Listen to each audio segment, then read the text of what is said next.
Dead Man's Motorcycle is a profound meditation on the enduring architecture of colonial and corporate extraction in the Democratic Republic of the Congo. The novel follows Dr. Cornelis Frost, a Brussels property lawyer, who travels to the DRC to investigate a 1952 land deed registered by his uncle Maurice Antoine Frost, a former Belgian territorial administrator. Upon arrival, Frost discovers that this deed is not merely a piece of colonial history.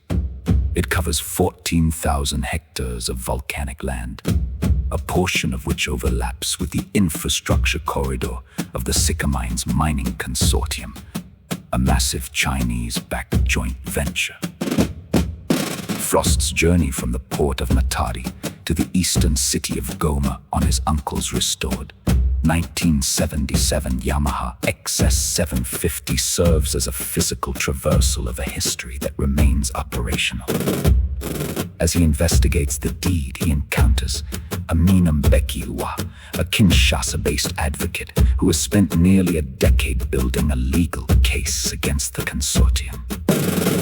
Her work reveals that the concession agreements governing the DRC's mineral wealth were negotiated under systemic conditions of corruption, and that the arbitration clauses insulating these agreements from domestic scrutiny were procured through illicit means. The central thesis, the consent cage. The novel's core argument centers on the consent cage, a term used to describe the structural duress inherent in international arbitration frameworks like the ICSI Convention.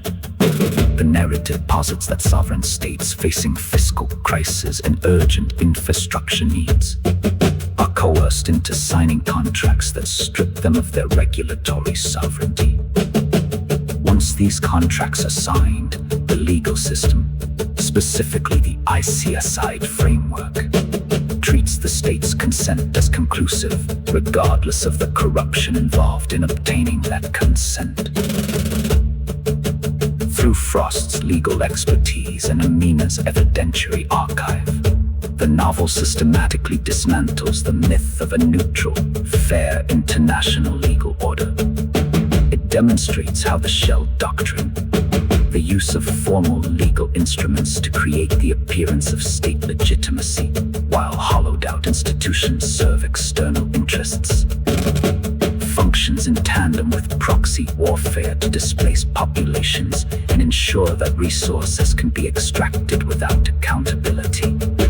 Themes and conclusion. The novel serves as a testament to those, like the researcher Amina Mbeki-Lwa, who document these systemic failures despite the immense risks.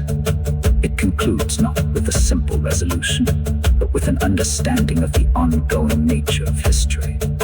Frost realizes that his uncle's deed is not just a personal inheritance, but a live instrument in a larger conflict. The book ultimately challenges the reader to look past the legal facade and acknowledge the human cost of the systems that define modern global commerce.